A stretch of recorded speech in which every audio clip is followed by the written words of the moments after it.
Hey Dave, got a minute? Lynn's voice cut through my concentration like a knife. I was struggling with a blueprint that looked like it had been designed by someone with no grasp of practical engineering. Sure, Lynn. What's up? Lynn was the newest and brightest addition to our engineering team. She had graduated magna cum laude from MIT, and our company had snatched her up immediately. Among the engineers in the so-called pool, she was the one I collaborated with most. She was blonde, blue-eyed, and, at least in my opinion, strikingly attractive. She was everything I'd picture in an ideal partner. And yet, despite the occasional daydream, I knew there were two major reasons why I'd never act on those thoughts.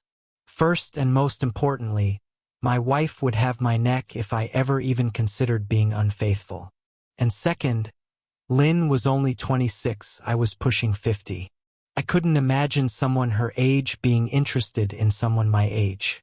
So, I left it as a harmless fantasy and went home every night to my wife, Dawn. Speaking of Dawn, we had been married for 27 years. Our relationship wasn't perfect, but it was strong. I loved her deeply, and I knew she loved me. The only real challenge we'd faced over the years was our different needs and preferences. She sometimes said I had too much energy in certain areas, while I felt she would be content with a quieter approach. Early in our marriage, this led us to counseling, where we worked through our differences. Over time, I came to realize that my love for her mattered more than anything. If that meant some compromises, so be it. We adjusted, made it work, and built a life together. Dawn was my best friend, my partner. I couldn't imagine life without her. The counseling had made a real difference, and over the years we raised 3 wonderful children. Our eldest, Sarah, was married with 2 kids of her own, while our 2 sons were off at college. Through the years, I'd had my fair share of opportunities to stray. Even some of Dawn's friends had made unexpected advances, which made me question her choice in friends. But despite temptations, my bond with Dawn had only grown stronger. She always showed her love through small acts of kindness and care, making every day a reminder of why I chose her. That's why Lynn or anyone else was strictly off limits. Every now and then, Dawn would tease me with a laugh. "You can look, Dave, but no touching."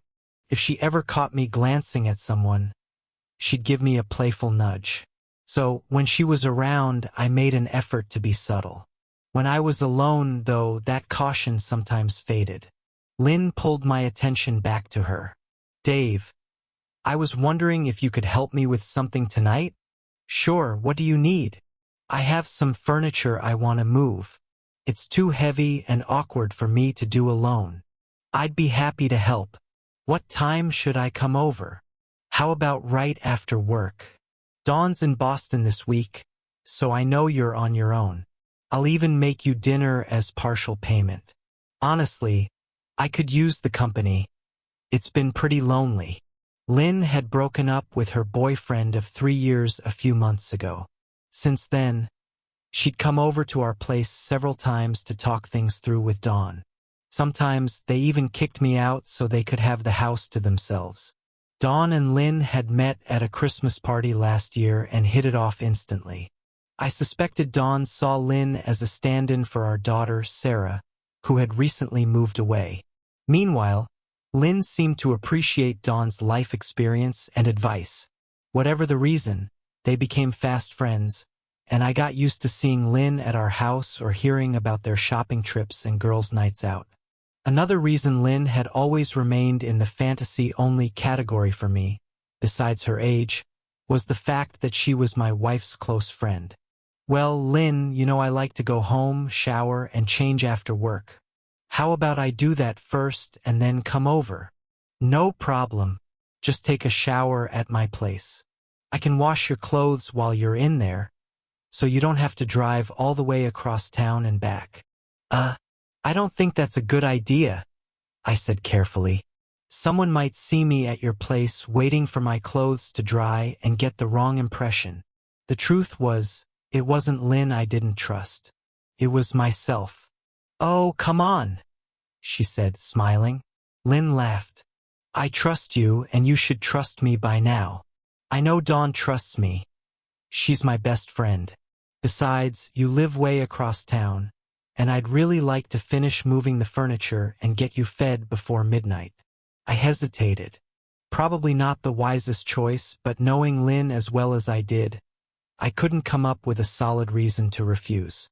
The only thing holding me back was the thought that if she ever knew what my daydreams about her were like, she wouldn't be nearly as trusting of me. Truthfully, I didn't fully trust myself either. Over the years, I had been around plenty of women who could have tempted me, but deep down, I knew Lynn was the one person who could actually make me cross that line. Not because she would ever initiate anything, she wouldn't, but because I might, and that terrified me. She wasn't just a colleague. She was my wife's best friend, and by extension, she was my friend too. Strictly off limits. Still, something about this request felt different. There was a subtle shift in her tone, something unspoken lurking beneath her words. I couldn't put my finger on it, but it made me curious. The rest of the day went smoothly, rare for a workday.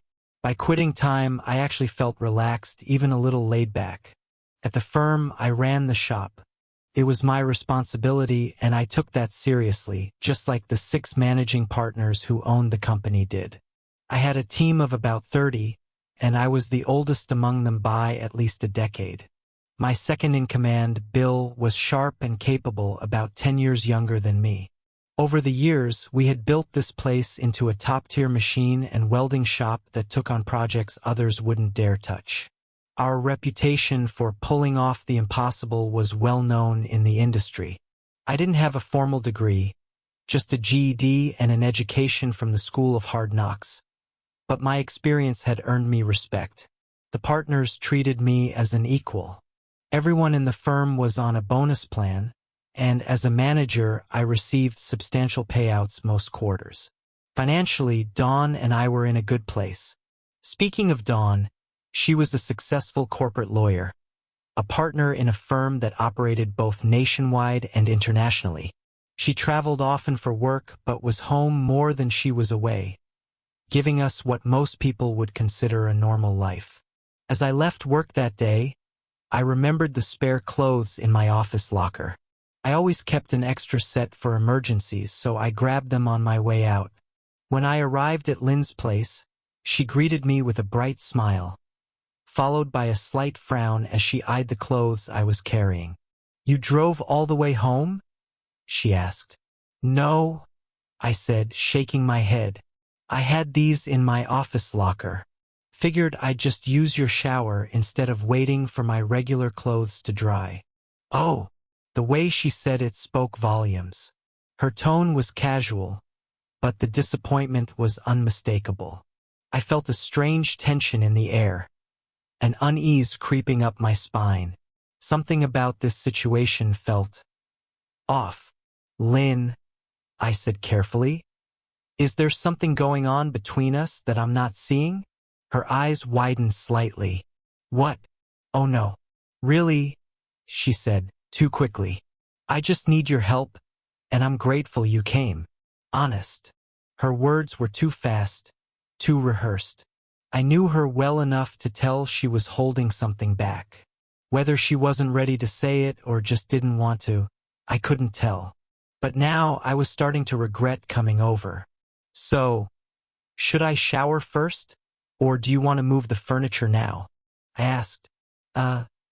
Probably shower first," she said. "Then we'll move the stuff and I'll make you something to eat." "Sound good." Oh yeah, something was definitely up. The look in her eyes made me wish Dawn were here, to keep things in check. In the bathroom, I immediately locked the door behind me. I took a deep breath, trying to shake the uneasy feeling. Maybe I was overthinking things. Maybe I was just letting my own wandering thoughts get the best of me. The hot water helped. By the time I got dressed and opened the door, I felt a little more composed, until I nearly stumbled over Lynn, who was standing right outside in the hallway. "Oops, are you okay?" I asked, startled. Didn't expect you to be standing right there. I'm fine. My fault, she said, stepping back. I was just waiting for you to come out, so I could grab your clothes and throw them in the wash. Oh, don't worry about it, I said. I'll just take them home and wash them there. Give them to me, she insisted. It's no problem. Her tone was firm, almost demanding. I hesitated, then handed her the clothes, feeling like I had stepped into some sort of strange dream. But this was real, and I had a feeling there was more to the evening. Lynn took my clothes, tossed them in the washing machine, and then led me to the living room. Looking around, she pointed to a small chair. We can start with this one, she said. I'd like it over there. Couch here and that table moved to that wall. After that, we can take a break, and I'll see if I like the arrangement. Her demeanor was all business, no jokes, no side comments. That was unusual. In fact, I realized there hadn't been any light-hearted conversation at all, just instructions. This was a side of Lynn I had never seen before. I picked up the chair and glanced at her, looking for eye contact, but she had turned her head, staring off into space. I moved the chair to the spot she indicated and set it down. Is this about where you wanted it, Lynn? She didn't respond immediately, still lost in thought. Finally, she seemed to snap out of it. What? Oh yes, that's perfect. Let's get the couch next. Okay, I said. Her face flushed bright red as she moved to one end of the couch. We shifted it, then moved the table, finishing in just a few minutes, despite her occasional distractions. I sat down on the couch, waiting to see if there was more furniture she wanted to move. Lynn sat in the chair, silent, staring off into space again. By now, it was clear the furniture-moving excuse was just that, an excuse to get me over here. But why? I decided to wait out the silence. Minutes passed, stretching into an awkward stillness. My thoughts drifted to work, something I rarely did at home, but the silence was making me drowsy. Finally, I broke the quiet before I fell asleep. So, is there more furniture to move, Lynn? Oh, I'm sorry, she said, snapping out of her trance. I was thinking and lost track of time. I noticed. What's going on? You've been acting differently all day, and now you're really distant. Is something on your mind? Actually, yes, she admitted. I've been trying to figure out how to say it. You and Dawn have been like a second family to me since I joined the firm. And you, Dave, you've been wonderful to work with. I guess I love you guys, and this whole situation has my head in a mess. Is your ex-boyfriend giving you trouble again? I asked. If he is, just say the word. I can mention something to Billy Joe and Red. They'd love to help. You know they were pretty fired up when you went through all that a few months back. They even offered to lean on him a little if you wanted. I chuckled. Not sure what their wives would think about that, but I know their hearts are in the right place. Oh, it's not him. He's history.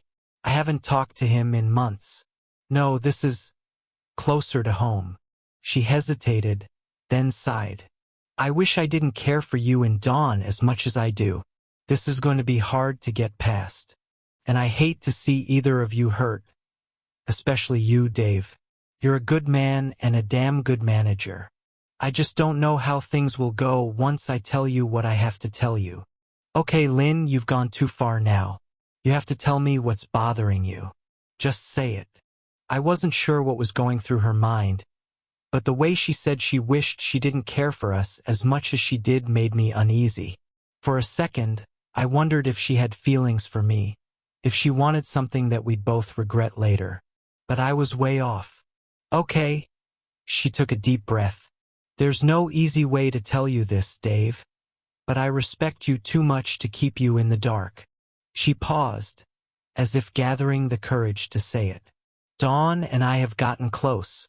Too close. She's confided in me things that shocked me. I've been struggling for weeks, trying to figure out the right thing to do. God, this kills me to have to tell you this. She took another breath, her voice unsteady. Dawn has a partner in Boston. They've been seeing each other for over a year.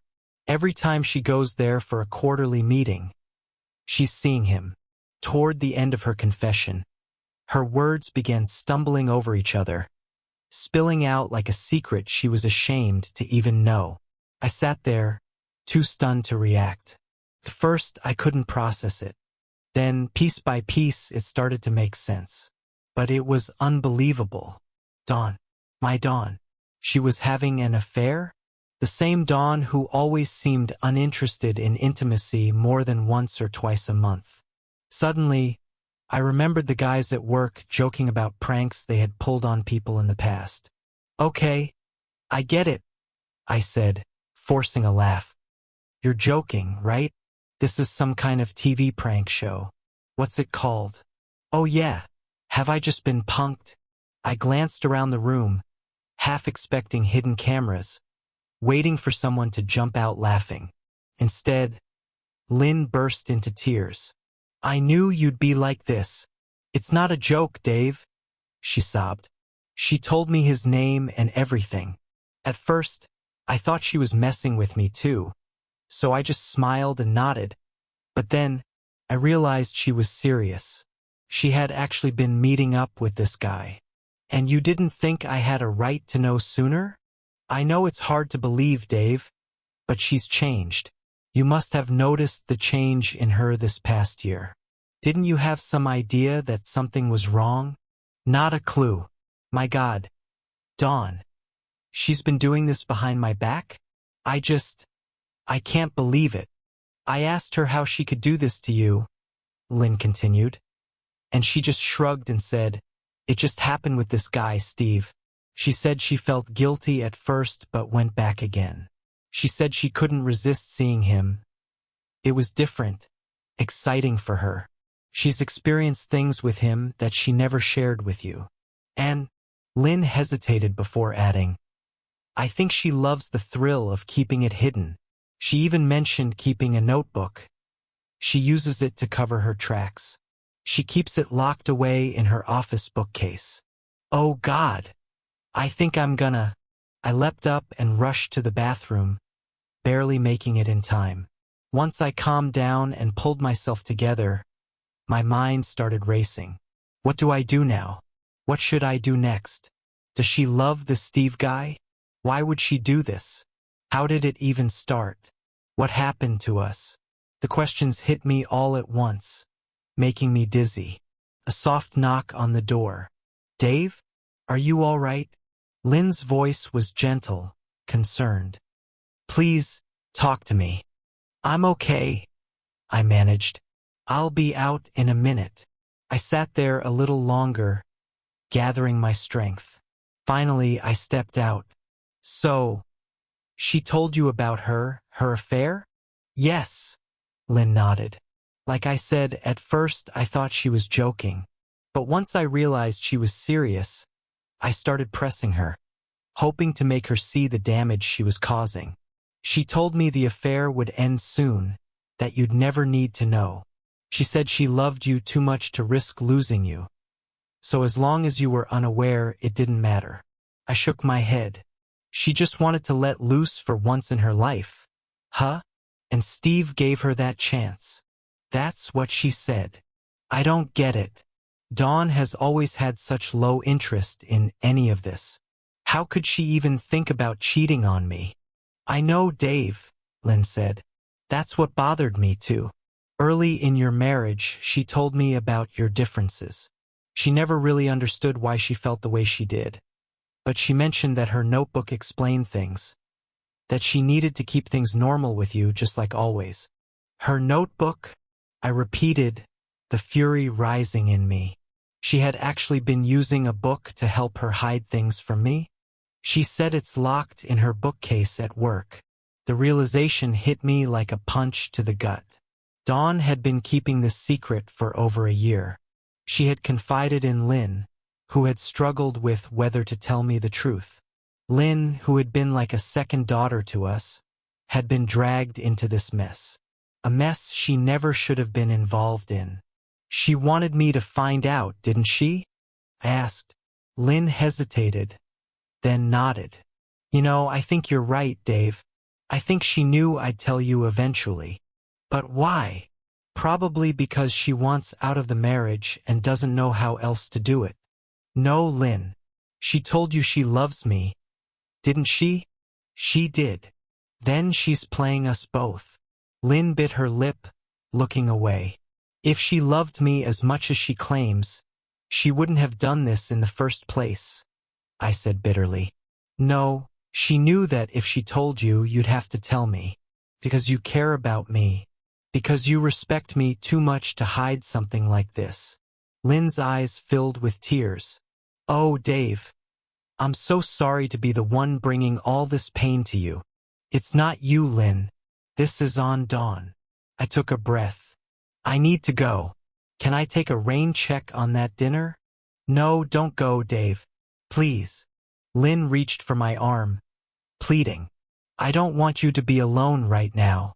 That's why I asked you here in the first place. I thought I'd need some excuse to get you over. And then, well, what I had to tell you was just so hard to say outright. But you can't be alone right now. I know how it feels to be in this situation, and believe me, you need someone with you.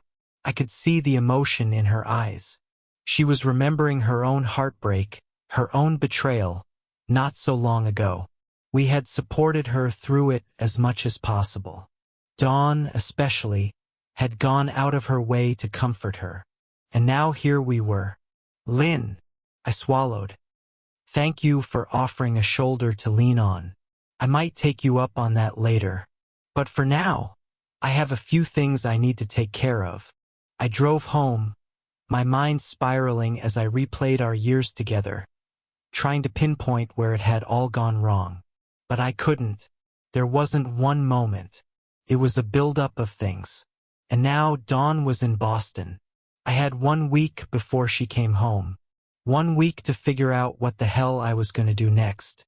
Once home, I got to work finding a private investigator in Boston. I kept remembering the strange book in Dawn's office. I had to track it down and figure out what it was all about. I came up with a plan to execute the next day. If it went right, Dawn wouldn't have any idea what I had found or that I even suspected anything. Thank God it was Thursday, not Friday. This gave me 1 full business day to handle a few critical matters before the weekend could interfere. It also meant Dawn wouldn't suspect a thing until Monday morning. Friday morning, I walked into Dawn's office area.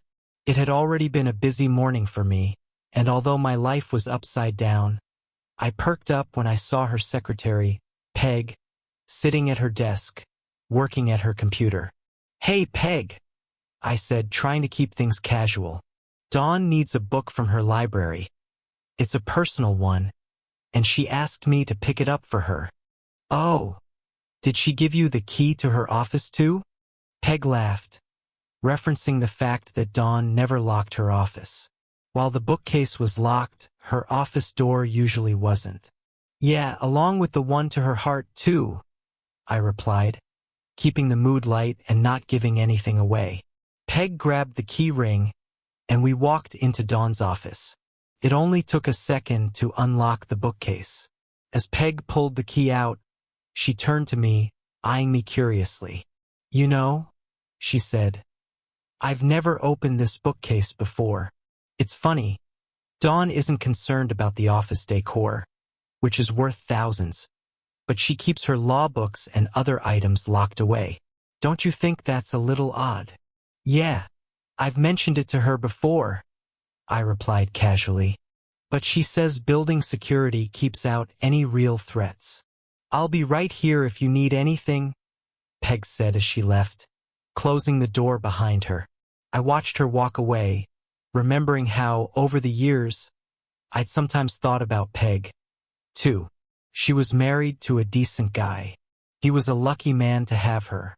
Of course, I wondered briefly if Peg was as trustworthy as I'd always assumed. Then I caught myself. This wasn't about Peg or women in general. It was about Dawn, and I needed to focus on that.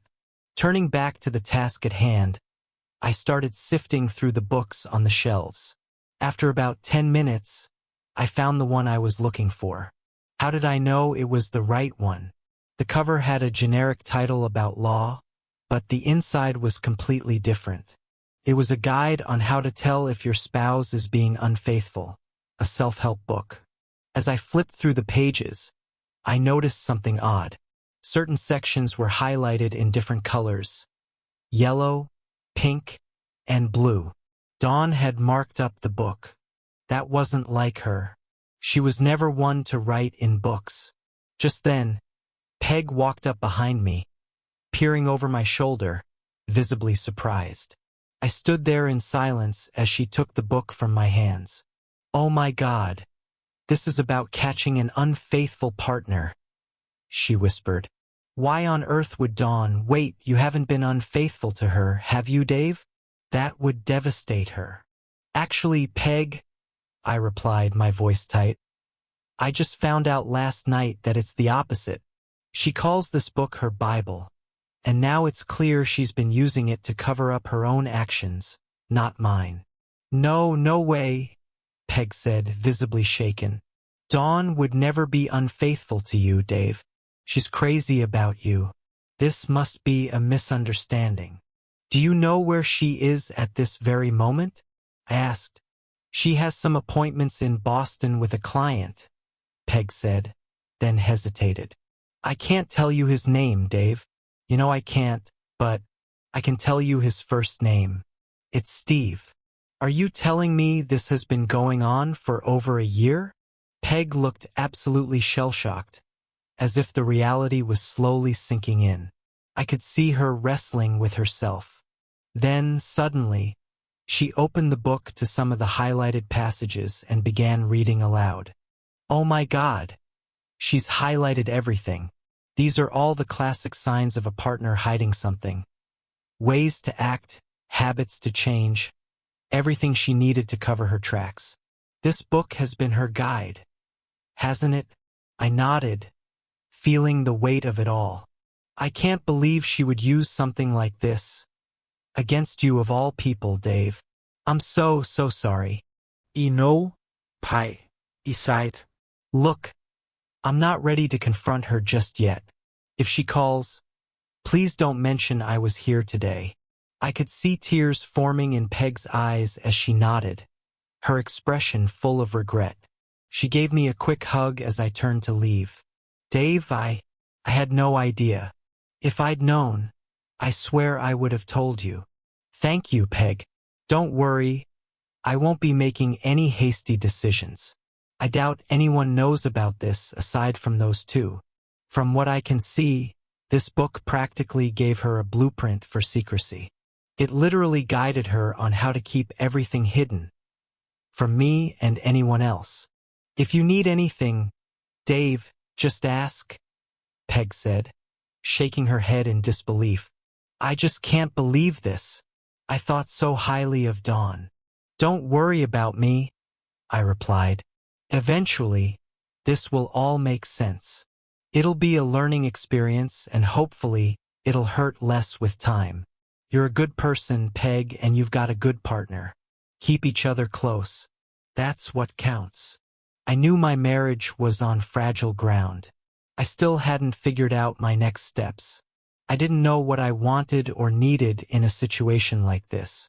In the end, I went back to work that afternoon, hoping to get something constructive done before the weekend. Later, Lynn came by my office just before closing time. "Hey, would you want to talk later? I'll make dinner, and you can bounce your thoughts off me." "Thanks, Lynn, but I think I need to process some things on my own first. I just need a bit of time before I figure out my next steps." "What about when she calls?" "For now, I'll keep things calm until I know my plan. I'll just act like nothing's changed. Dave, I know you're going through a lot. You don't owe me anything, but I want to help however I can. Who knows? Maybe Dawn will realize what she's about to lose and try anything to keep you."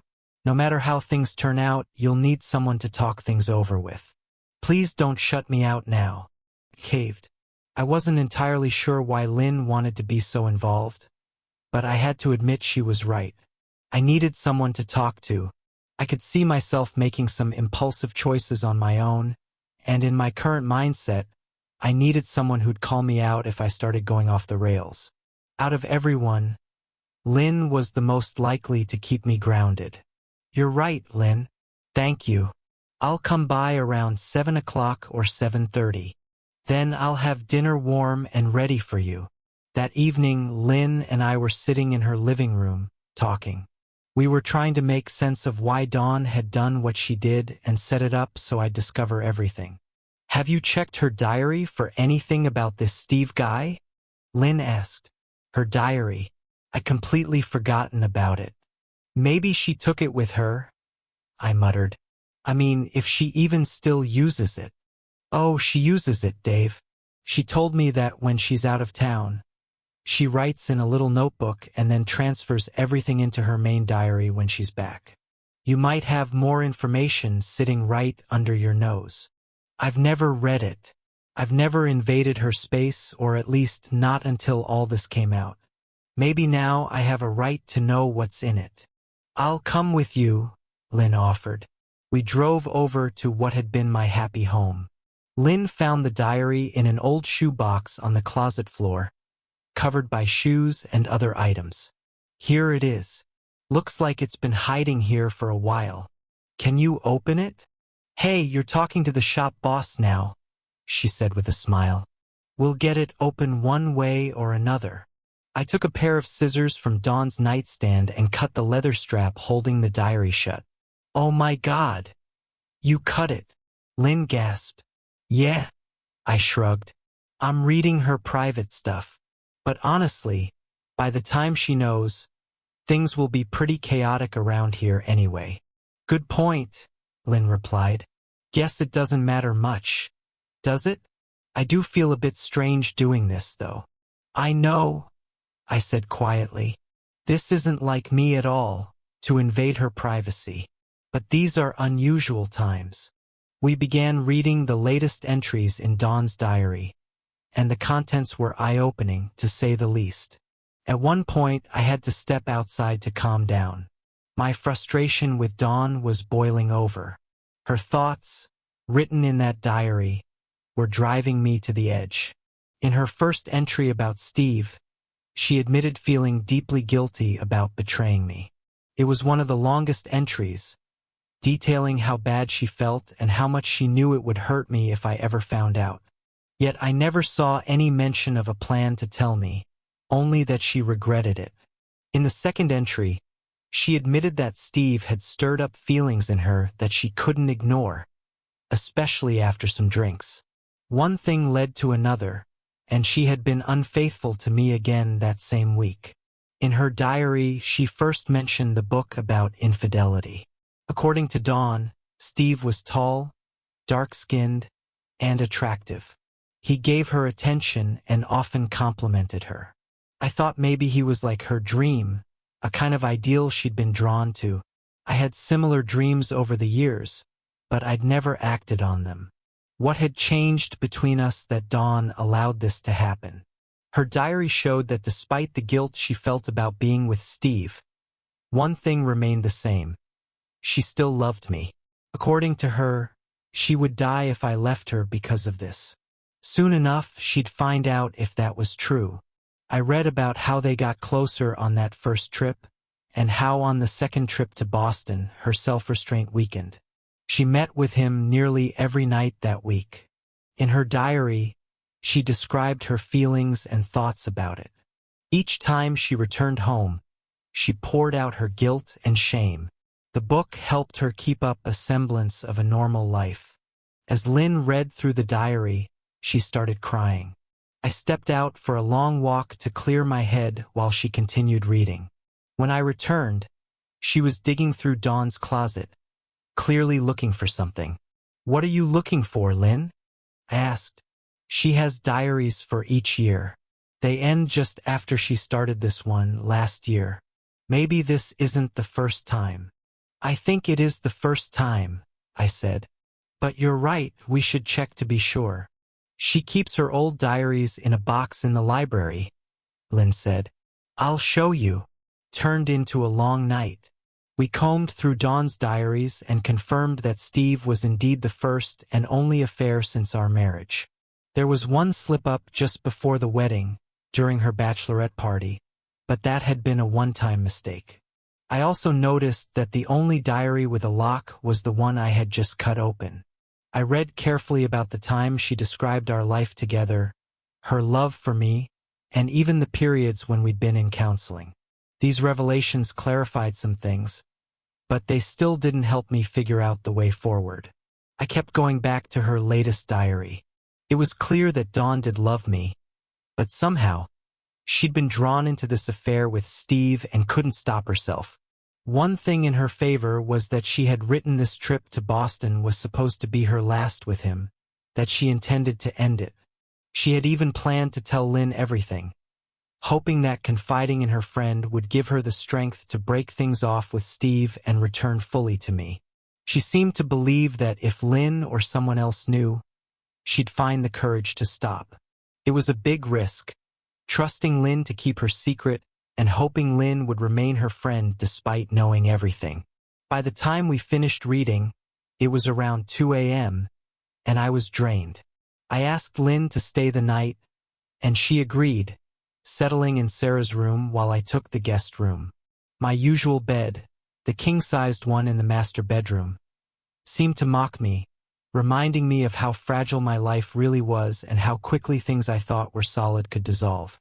I couldn't bear the sight of Dawn's things in our bedroom, so I slept in a separate room to avoid reminders of her and the tension I was feeling.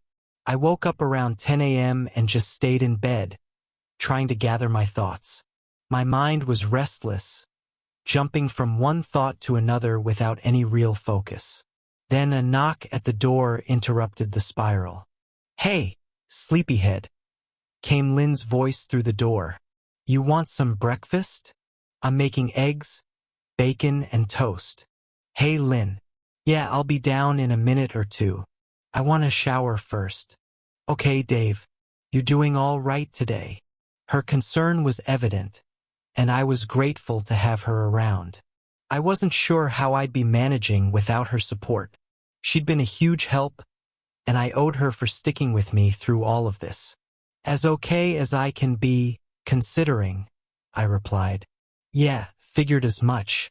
See you in a few." After my shower, I threw on some shorts and grabbed a tank top, slinging it over my shoulder and using a towel to dry my hair as I walked into the kitchen. Lynn glanced over, then did a double take. She stopped mid-sentence and just looked at me, making me feel suddenly self-conscious. "What?" I asked, glancing down, trying to figure out what was making her stare. "Lynn, is something off? Do I have something on me?" I asked, half joking, half concerned. "Oh, no," she stammered, blushing. I didn't expect." She seemed a bit embarrassed, which only added to my confusion. I hadn't realized until then that Lynn had never seen me dressed casually like this. My wardrobe usually consisted of baggy work shirts and jeans, so I guess showing up in shorts was surprising to her. Maybe I should go back upstairs and throw on something else," I offered. "I might be a little underdressed here." "Oh no, you're fine," she said, blushing even deeper. "It's just, I didn't know. I hadn't realized you, kept in such good shape." Now I was the one blushing. A compliment from someone like Lynn, a young and attractive woman, threw me off balance for a moment. I wasn't sure if something was developing here or if she was simply being friendly, but either way, I didn't need more complications. "Thanks," I managed to say. "I try to stay in shape. The shop work keeps me fit, too. I've always thought it's worth the effort. Not going to end up like some of my dad's friends, out of shape and unhealthy." "Well, you're definitely in shape," she said, a bit flustered but smiling. "Some of my friends would say you're a bit of a hottie." She blushed again as she said it, and I did too, not knowing quite how to respond. So, I quickly changed the subject, hoping to ease the moment. Eggs are ready. Want jam or jelly for the toast? We ate together, and the conversation turned lighter as we eased back into more comfortable territory. By the end of breakfast, I had a sense that there was a connection between us. A connection that I hadn't noticed before, or maybe I hadn't let myself notice. After breakfast, I was left alone for the rest of the day. I let Lynn take my car since I still had the truck, and I spent the day doing the usual yard work, all while thinking about the steps I'd need to take on Monday. I knew I couldn't let Dawn's indiscretions over the past year go unanswered. The more I thought about it, the clearer it became that while a temporary separation might be necessary, I didn't really want a divorce. Having read her diaries, I understood more about what she was feeling and thinking over this time, but that understanding didn't ease the hurt. I was prepared for some of the toughest moments our marriage had ever faced. Despite everything, I still loved her enough to try to work things out. But her actions had shaken my trust deeply, and I knew that if we were to try rebuilding, it wouldn't come without conditions. I couldn't just let her think she could disregard our marriage without consequences. I knew I'd have to set boundaries if we were to even begin healing. While I wanted to forgive her, I wasn't entirely certain I could move past what she'd done. Over the day, I started building a mental list of requirements. They weren't unreasonable, they were things I felt were necessary for us to start fresh. For one, I decided that if we were to stay together, she needed to quit her job. The reasons were twofold. Her job was where she had the freedom and space to carry on the affair. And after all that had happened, I couldn't ignore the lack of trust. Her constant trips away had played a major part in creating this mess. Her job, to me, was now part of the problem. Knowing Dawn as I did, though, I expected fierce resistance to that particular demand. She'd invested so much in her career, and giving up her partnership wouldn't be something she'd accept easily. With her return home coming soon, I was aware that life for us would be tense and uncertain for a while. I wasn't sure how Dawn would respond to my expectations, but I knew she'd either have to accept this new version of me, with firmer boundaries, or resent me for it. There was no middle ground as far as I could see. Since Dawn was a lawyer with good connections, I realized that if things went toward divorce, she'd likely have top-tier legal support. I needed to find the right representation for myself, just in case. I began listing things to do on Monday and Tuesday. I also needed to take some time off work if possible. This situation could go in many directions, and I wanted to be prepared. Later that night, Dawn called. "Hi, sweetie. How are you? You didn't call me last night, and I was expecting you to. Is something wrong?" "Oh, hey, Dawn. Is something wrong?" "No, I just had a hard day at work, and when I got home, I hit the sack early. How are things in Boston? You and your client getting everything wrapped up?" I asked, trying to keep my tone as casual as possible. There was a short pause on her end, likely from surprise at my asking about her client. I'd never brought them up before, but I couldn't resist the small jab. I knew I couldn't go too far or risk revealing that I knew about the affair. The client and I are doing fine. In fact, I might wrap things up sooner than expected and get back a few days early. "Are you okay, Dave? You sound, I don't know, tense." "Maybe," I said, trying to keep my voice neutral. "I've just been doing a lot of yard work. There's always a lot to keep up with around here. You know, if you let things go too long, they can get out of hand. It's easy to assume everything's fine when, underneath it all, things are about to fall apart." I said it, hinting at something beyond the surface. I could tell Dawn was thinking over my words, and a tense silence settled on the line. I waited, speaking only when she did. She probably sensed something was off. After a moment, she spoke. "Maybe we should take a break next week or next month. Go on a long vacation together. just you and me. We could go anywhere you want. Where would you like to go? How about Boston? I replied, trying to keep my tone even. You're familiar with the place by now, and I've never been. You could show me around, be my tour guide. Silence again. Longer this time. You there, honey? I pressed. Yes, I'm here. Is there something you're upset about? Something wrong? No, not at all, honey. You mentioned we could take a vacation anywhere, and I thought Boston might be an interesting place to visit. You'd know all the best spots by now, having been there so often this past year. I could almost feel her tension through the line. She had to be wondering if I knew, and I wouldn't be surprised if, as soon as our call ended, she would start scrambling to cover her tracks. She tried to contact Lynn for reassurance. I quickly dialed Lynn's number and kept her on the line as I spoke with Dawn, preventing that immediate conversation. So, you think you might be back early?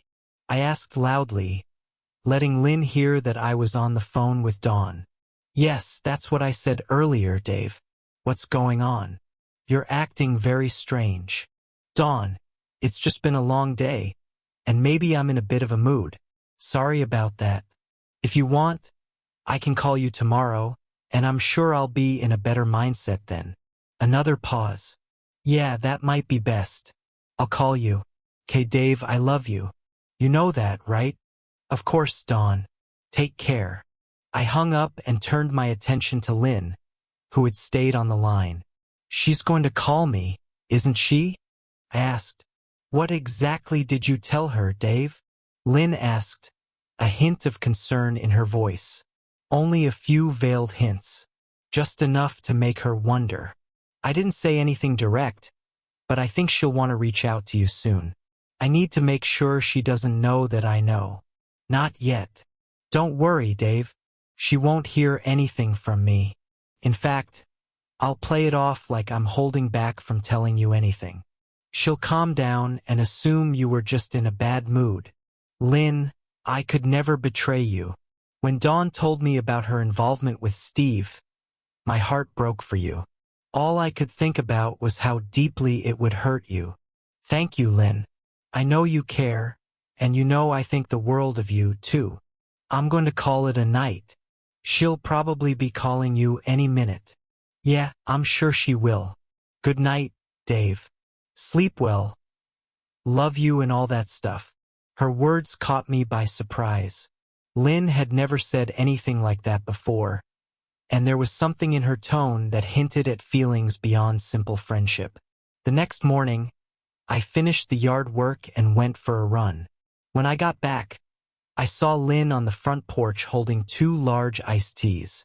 Hey there, Dave, she greeted warmly. I brought your car back and thought you might want a cold drink. I did a long run. Yeah, 3 miles early this morning and another 5 just now. A bit lower than usual, but I had some yard work to get done too. Wow, I never knew you ran so much. You really take working out seriously, don't you? Yeah, I do, but it's no big deal. Really, I just work out by lifting one weight and then another. Running's pretty much the same way. One foot out, then the other. It all comes together eventually. Why didn't I know this about you? Well, it never came up. My workouts are usually done in the mornings before I go to work, and you're never around then. And my running, well, you and Dawn would be out, so you probably never knew. I noticed yesterday that you seem to be in really good shape. Do you think you could give me some workout pointers on weights? Her blush was both charming and unsettling. I could sense where this was headed, and I wasn't sure it was a good idea. Dawn's cheating had already complicated things enough, and I wasn't about to make matters worse. Lynn was standing right there, and I could tell this was headed somewhere. Somewhere that could change everything. I'm not sure giving you pointers on weights would be a good idea right now. Maybe after things all get settled. Yeah, that's probably a good idea, she replied, though I could see disappointment on her face alongside something like anticipation. She was far too young for me, and I kept telling myself that, though it was getting harder to ignore the feeling building up inside me. "So, what brings you by my place other than returning my car? I thought you might want to talk about your plans for the week. I'm available to help you with anything you need. I can even take some time off work. Lynn, they need you there right now. When I go in tomorrow and ask for the next 2 or 3 weeks off, they'll really need you there. You're the one engineer who knows what's going on in that shop. You're the only one in management that Bill and the others really listen to. But you'll need my help, Dave. I can't let you face all this alone. I care too much about you. That's what's been worrying me, Lynn. I get the feeling you may feel more for me than I'm able to accept right now. There's our age difference, for one thing, and then there's the fact that you're Dawn's friend. Besides, I may want to try and salvage what I can with Dawn, and I don't want you getting hurt in the process." "You can't hurt me, Dave. How could you tell anyway?" "I wasn't sure at first, but after thinking about it last night, I knew." "Then you should know that I do love you." "Yes, in that way. If you asked me, I'd go anywhere and do anything for you. Anything. That's how I feel, and I can't help it. I love you too much to let you get hurt like this. It's unbearable to see how Dawn's treated you. Lynn, you're a wonderful and appealing young woman.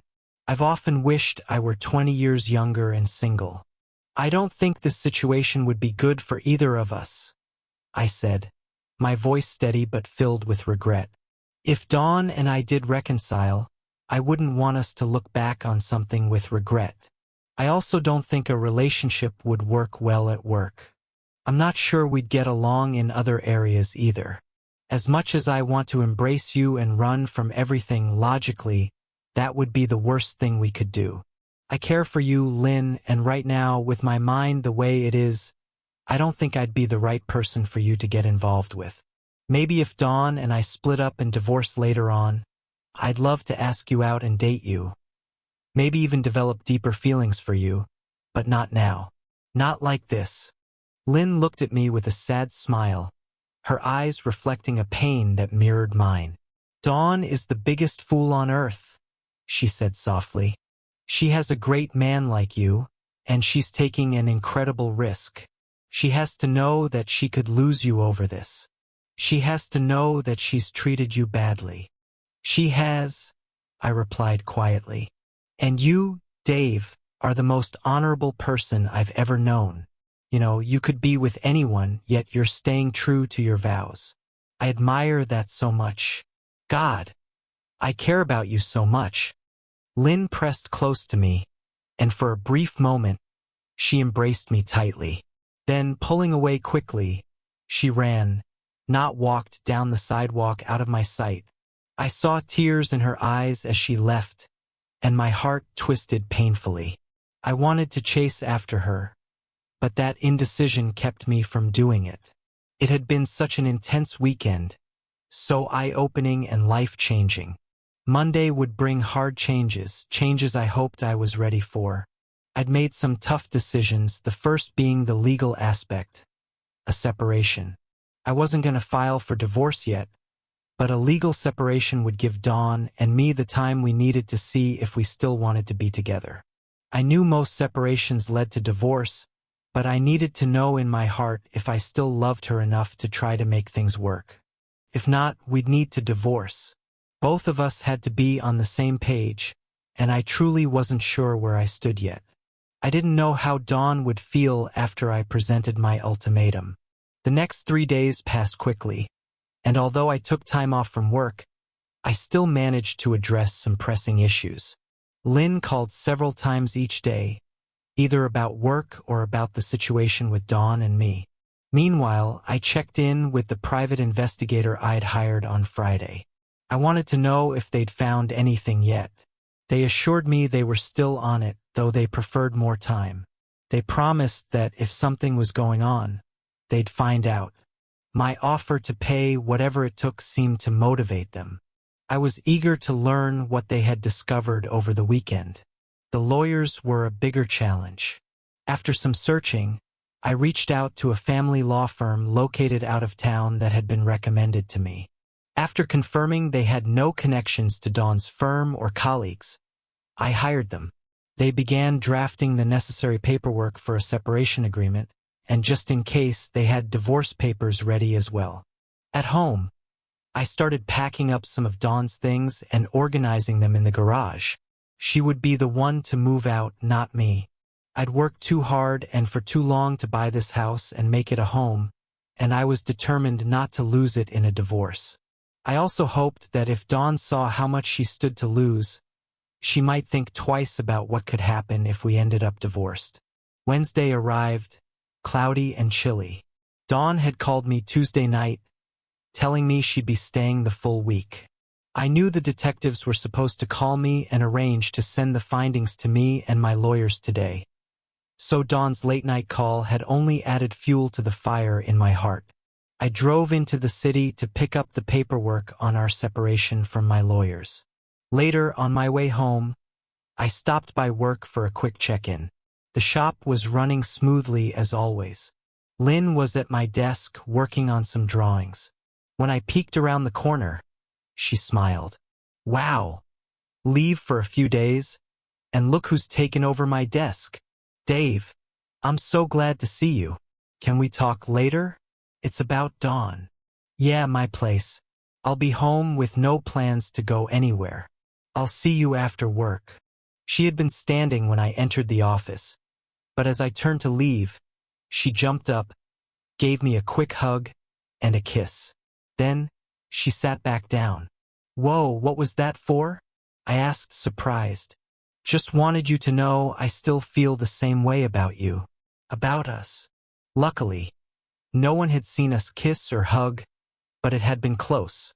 Bill walked into the office just seconds after Lynn sat back down. Hey, I thought you were on vacation, Dave. What's up? Just stopped by to check on things. You old rep, probate. I'm the young guy around here, especially with Lai here. Man, you could stay away as far as I'm concerned. She's much easier on the eyes than you ever were. Smells better too. Lynn winked at me and smiled as Bill laughed and shook my hand. I left knowing the shop was in good hands. My drive home had me thinking about everything that had happened over the last few days and what the next steps would bring. I was wondering what Lynn wanted to tell me. It seemed Dawn had called her and I was curious about that.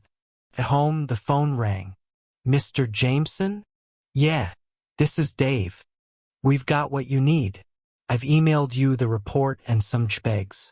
The full report, along with DVDs of what we've got, is being sent via express mail. You should have it tomorrow according to the shipping papers. You might want to make sure you're in the right state of mind before you look at it. Do you have someone nearby, just in case you need support? Yeah, I've got someone here. I'll be fine, thanks. All right, thank you for your business. Sorry it turned out this way. I sat down, thinking I should check my email but decided it could wait.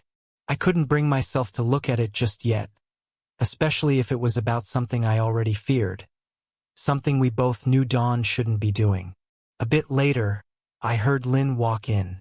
We had long ago stopped with the formalities of knocking, so I knew it was her. If it had been Dawn, she'd be shouting about how much she missed me, making a big scene. Dave, you here in the kitchen? She called as she entered. Hi, how are you holding up? I got the report from the detectives a bit ago. Haven't looked at it yet.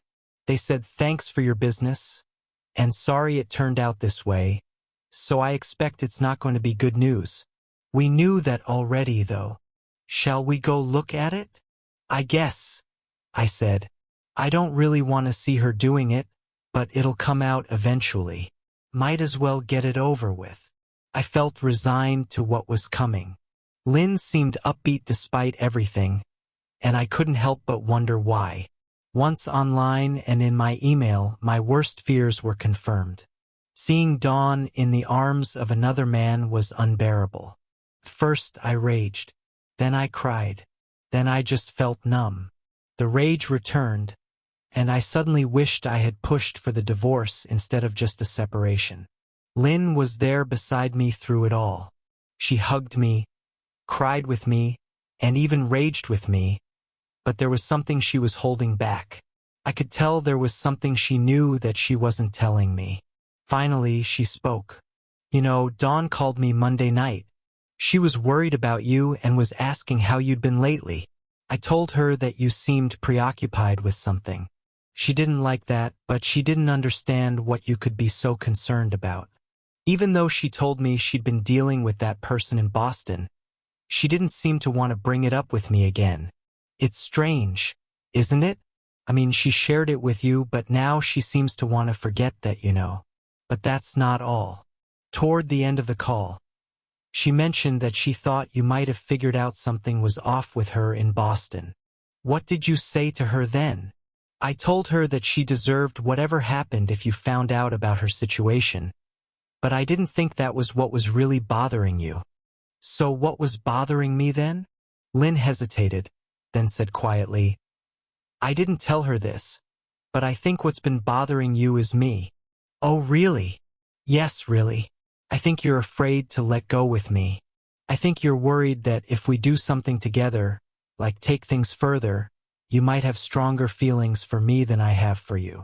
I think you're concerned that our age difference would make things impossible. I think you have a lot on your plate right now, and thinking about us has become secondary, with everything else taking priority. I was stunned. This was a side of Lynn I didn't know. She really shocked me with how strongly she made her point. I didn't think she was entirely right, though. Dawn wasn't secondary yet. But for Lynn to say and act the way she did, she had to feel that way. So, is that what you think? You know, Dave, you've looked at me in that way a few times lately. You know that I care about you and want to be with you. Yes, I have feelings for you. You can't deny that, can you? All right, you're right about how I feel, but I'm still married. You might think Dawn is secondary, but she's still in the middle of all this. She has cheated on me. Yes, but she's also been my wife for a long time. Long enough that I feel I need to give her a chance to come clean and try to fix things. You really would like to be with me, wouldn't you?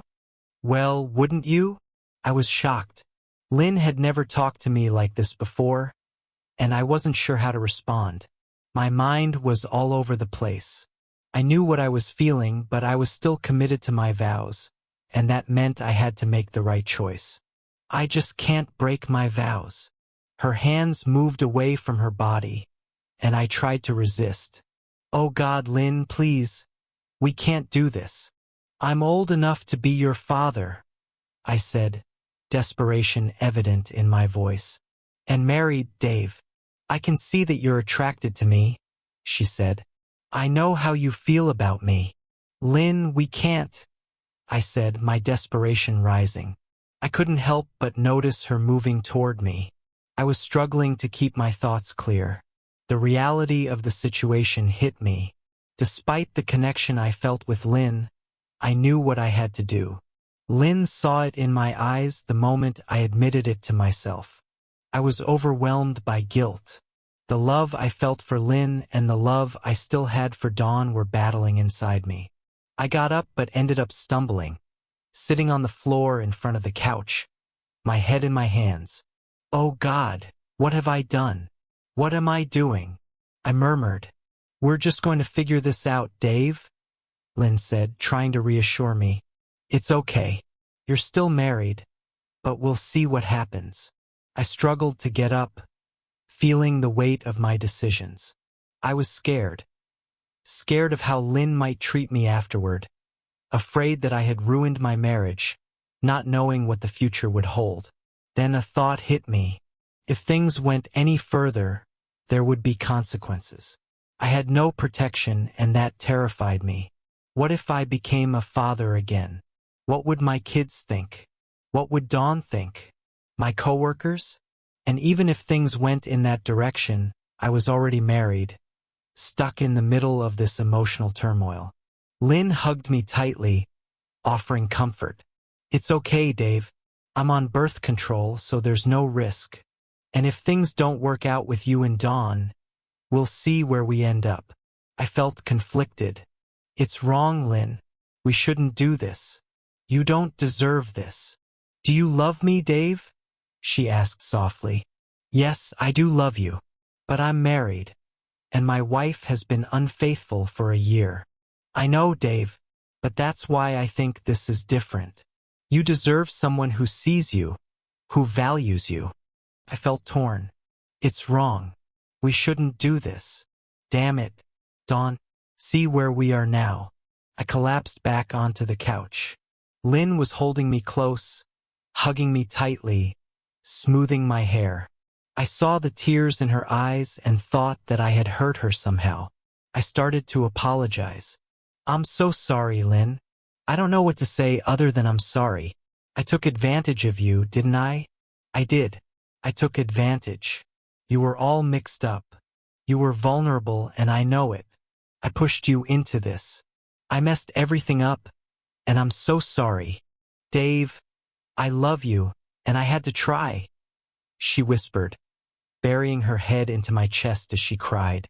I felt terrible. I felt love and pain all at once. I was overwhelmed with so many emotions that my head felt like it was about to explode. The ringing of the phone almost went unnoticed in our state. With Lynn still in my arms, I barely heard it, but the sound broke through my thoughts. Hello, I yelled into the phone, my frustration evident. Dave, what's wrong? You sounded upset. The voice on the other end said. Hearing Dawn's voice made me cold inside. Suddenly, all my anger flared up. I started out sarcastically, but by the end, my words were filled with bitterness. Oh, it's you. Yes, I am upset, Dawn. I think you know why. At least you should. I loved you with my whole heart, and you just stomped all over it. Damn you. I slammed the phone down in frustration and sat next to Lynn, holding her in my arms. The phone started ringing again, but I yanked the cord out and threw the whole thing across the room, where it crashed into the door frame and broke apart. Can you ever forgive me, Dave? Lynn asked softly. There's nothing for me to forgive, Lynn. You did what you felt you had to do, and I came this far with you. I know that. I love you. I may not be married much longer, and I don't know what will happen. But if, and this is a big if Dawn comes home and says the right things, I might stay with her. But I'm really not sure who she is anymore. I don't want to hurt you, nor do I want to keep you waiting, hoping that we divorce. You're young, and you should be with someone more your age. As much as I love you, I'm being foolish right now. You need to back off, as do I. We need space to figure things out. They'll wait forever for you, Dave, Lynn said, holding me close. You're the only man for me. I know that now. I'll wait for forever. Don't say that, Lynn, I replied. Things change. You'll change. There might not be an us after things settle down. If you leave her, though, you'll give me a chance to prove my love for you. You've already done that, Lynn, days ago. You don't have to prove anything to me. I need to prove to you. That's the thing. If we're meant to be, it will happen. You have to believe that. In the meantime, you need to live your life. I can't promise anything right now. I need to cool off, gather my emotions, and talk things through with Dawn first. I understand, Dave. I really do, she said, hugging me tightly. She kissed me softly, and I kissed her back, holding her close.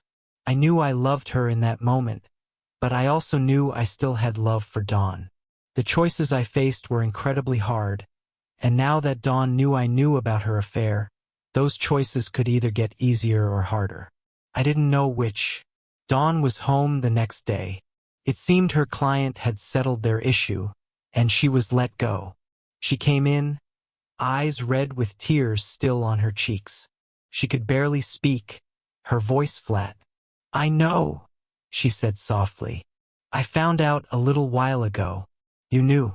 You were going to tell me, weren't you? I guess I hoped more than knew, I replied. I was wrong, and there's no excuse for what I did. At least I still love you, believe it or not. Her voice cracked. I'd do anything to keep you. Anything. I shook my head. That's the second time this week I've heard that. I believe the other person who told me that over you right now. I saw the confusion on her face. She wasn't aware of Lynn yet, and I decided not to mention her. That was Lynn's decision to make. If things didn't work out between Dawn and me, it would eventually be known when we were seen out together. If Lynn and I became a couple, I wouldn't hide it. So what happens now, Dave?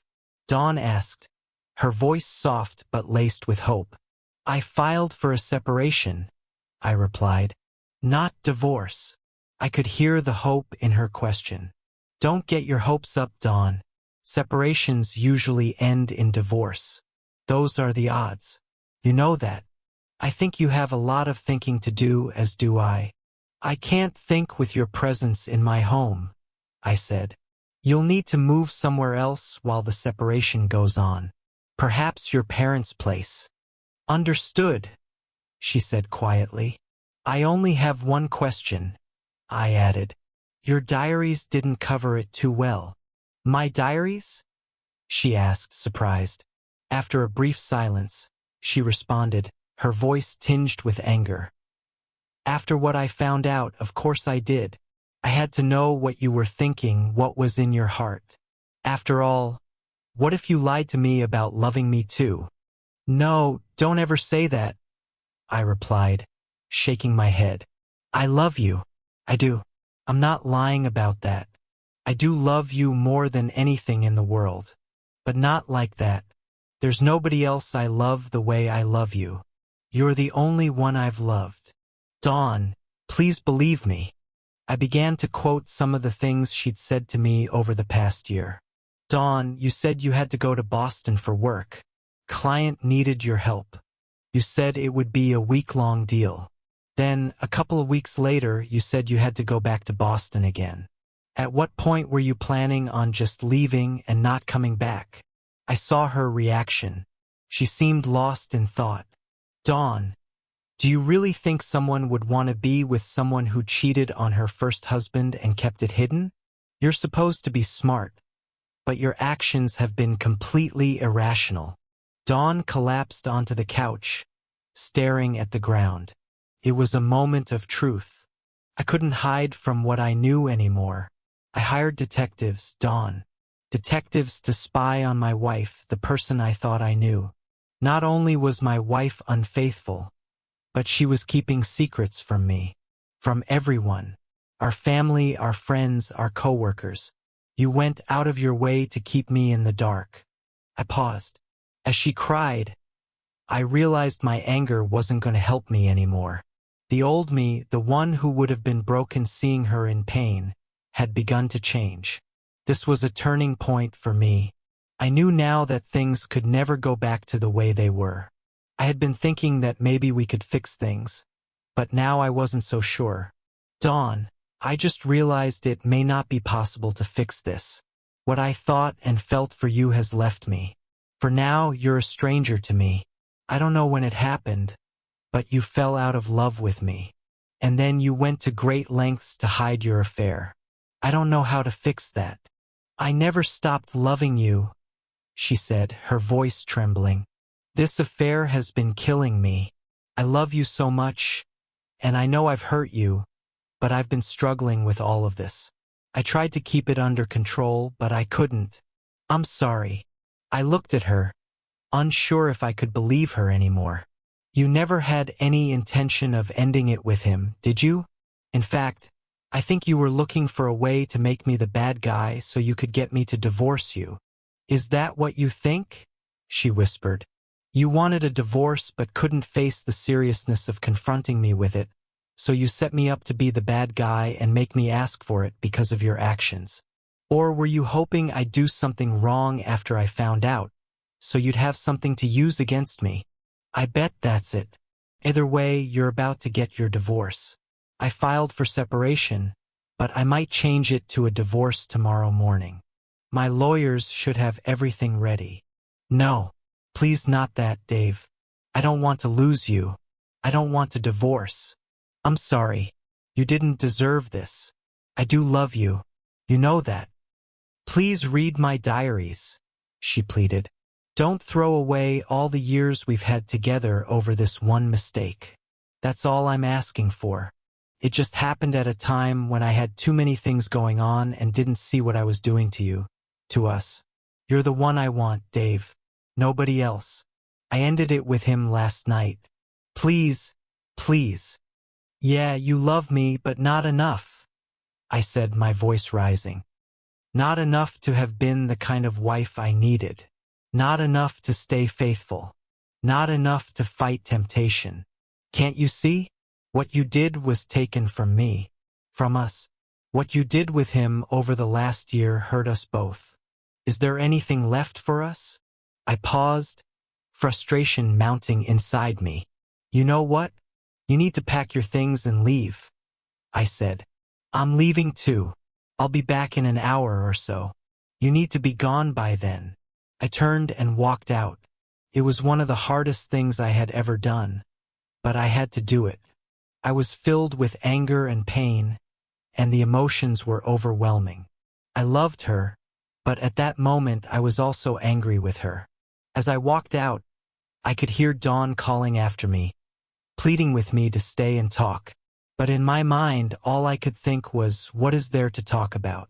It's over. A few hours later, I returned home. Dawn and her things were gone.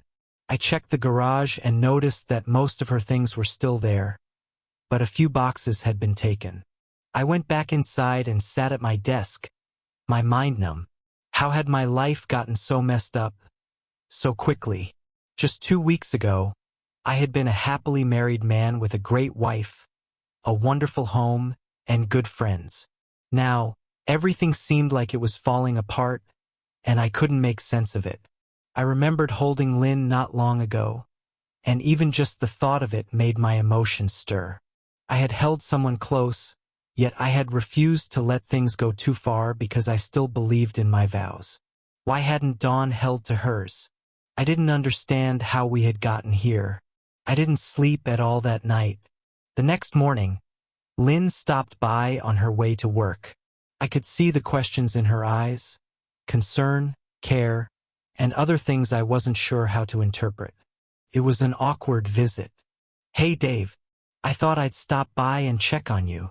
Morning, Lynn. Kind of early for you, isn't it? No, not when someone cares for someone like I care for you. How did things go last night? She moved out, took her things and left. I don't know where she went, and to be honest, right now I don't care. Yes, you do. You love her, Dave. I can see the pain in your heart just by looking at your eyes. Well, it does hurt, Lynn. You know that. I know.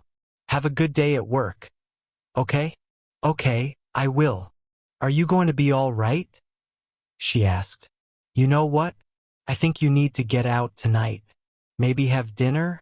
How about I stop by after work, and we go out to that little Mexican cafe down by the ball fields? I don't think it'll be much fun. We can talk, Dave. I'm here for you, but you have to want to help yourself in this too. Dawn cheated on you, and you need to figure out what you want to do. It'll help you, though. It'll be honest with you. I care for you more than a little. You know that. We try to be as honest and straightforward as I can, I said. But I can't promise that I won't get too close to you every chance I get. Just so you know. That's why I don't think it would be a good idea for us to be together much. Lynn, I love you too much to hurt you. I'm afraid that if Dawn and I get back together, you'll be hurt. I can't stomach the thought of doing something that would hurt you like that. So what? We avoid each other until things are either fixed or not. We pretend that we don't care for each other? We pretend that our feelings for each other are nothing? I can't do that. I care for you, and I know you're hurting. I know you've been terribly hurt by Dawn. I'm still married. I still love her. Damn it. My outburst was unexpected. Lynn jumped, startled by my anger. I immediately regretted it, but what was done was done. I'm sorry, Lynn. I'm about to explode, and I need to do something to work it out of my system before I do. Tell you what, How about we have dinner at that restaurant the day after tomorrow? Sound good? I wanted her to know it wasn't her I was angry at. I still wanted to be her friend, and I did want to talk to her about Dawn. Of everyone we knew, Lynn knew Dawn the best. Even though I knew Lynn had feelings for me, I also knew she'd be honest with me despite those feelings. Promise you'll call if you get down too much? Yeah, I promise. Okay, I'll stop by, and you can take me out the day after tomorrow. Sounds like a plan. I almost said date, but even though that's what it was, I wasn't ready to admit that yet. In my current state of mind, it was important to me to stay positive and take things one step at a time. I couldn't believe that Dawn and I would fix things between us. Sleep never came to me that night. I finally got up and sat in my dark office, stewing over life. I hoped that Dawn was having as rough a time sleeping as I was. It would serve her right. Around 4 in the morning, I dressed and went for a run. Running helped me clear my mind, and after a few miles I was feeling a bit better, though not totally, just better. After 6 miles, I got back home, went straight into the gym, and worked out. I worked out for 3 hours, sweating enough to float a battleship. As my tired arms finally managed to rack the weights, I knew something about myself. I knew what direction I wanted to go in, and I knew that Dawn was going to have a hard time holding on to me now. I would still try, but there would be no more Mr. Nice Guy. Spending the rest of the day doing odd jobs in the yard helped me put a plan together. The mailman delivered a package that afternoon. It was the full report from the detectives I'd hired in Boston. After reading and viewing what they had, I was surprised by how I felt. The anger that had nearly consumed me had faded to irritation. Dawn had been so foolish. Her lover, Steve, was a man who had several women on the side, and Dawn was just another conquest in his line. He targeted, if you could call it that, married women. The detectives had investigated him before in 2 other cases, mentioning them briefly in a character review. When Dawn wasn't there, they mentioned that Steve seemed to have 2 other women lined up to fill in any gaps. I hoped that Dawn hadn't contracted anything harmful from her relationship with him, things that a faithful person never thinks about until confronted with betrayal. What had she given to him that she never gave to me? The more I thought about it, the more questions came to light, and the more I hated what Dawn had done to us. She really opened up a huge can of worms. I had a battle ahead of me deciding whether or not to stay married. Dawn had taken the ground out from under me, and I felt inadequate, old and unloved.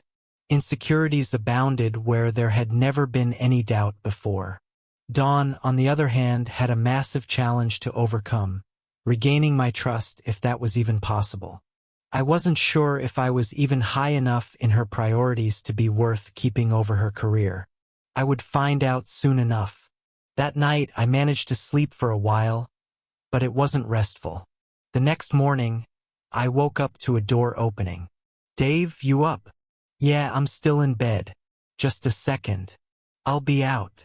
I jumped out of bed, not realizing I was still only in my boxers. Reaching for my pants, I heard the bedroom door open. Looking over my shoulder, I saw Lynn standing there. "Oh my, you do have a nice build," she said, looking surprised. I froze, realizing I was barely dressed, and immediately started to pull on my pants. "Lynn, I'm not dressed. Can you please step outside for a second?" She stood there, her gaze fixed on me. I turned my back, trying to pull my pants on faster, but she moved closer. I quickly pulled away, frustrated at the situation, and hurried to finish getting dressed. "Lynn, we've talked about this," I said, my voice strained. "I'm still married, and I'm committed to staying faithful. You know this. We can't go there." "I know, but damn, you're making it hard on me," she replied, sounding flustered. "You have a great body, Dave. Seriously, if I didn't know better, I'd think you were teasing me." "I'm not teasing you," I said. You know that. I can't do this even if I want to. I'm still married. I need to hold to my vows. Lynn, please don't make this harder than it already is. She sighed, but I could tell she understood. Okay, you're right, she said finally, stepping back. I know better. But if things change, if you and Dawn ever get divorced, we'll see. I promise I'll do whatever it takes to make things right with you, Dave. I'm committed to fixing this. I believed her. That afternoon, Dawn called me, wanting to set up a time to talk about everything. I agreed and told her she could come over right away, but warned her that I might be angry, might yell. She accepted and said she deserved that at the very least. When she arrived, she was dressed very conservatively.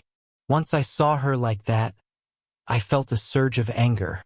She had dressed much more provocatively for her lover than she ever had for me, and now she showed up almost as if she was trying to hide herself.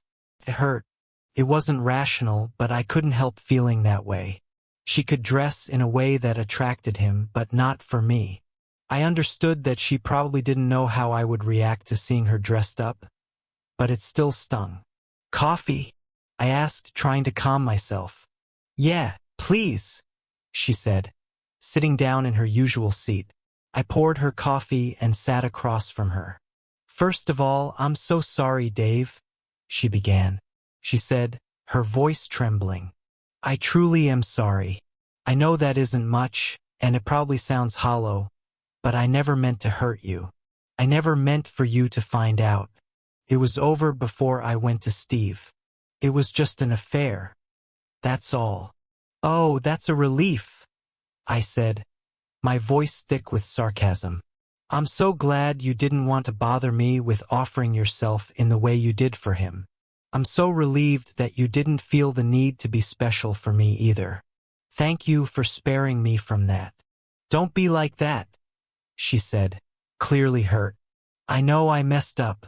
You have no idea how much I regret it. Dave, you're the one I love, and I am sorry. No, I snapped. You started this. You say that you love me, but how do I know if you're being honest? You say it was over when you went there, but if it was, why did you keep seeing him? Why did you keep going back? If you knew it was over, why didn't you stop it right away? I paused, my anger bubbling up again. You did things with him, things you never did for me. She was quiet, fighting back tears. I could see them welling up in her eyes. What will it take to keep you, Dave? She asked, her voice desperate. What do I need to do to save us?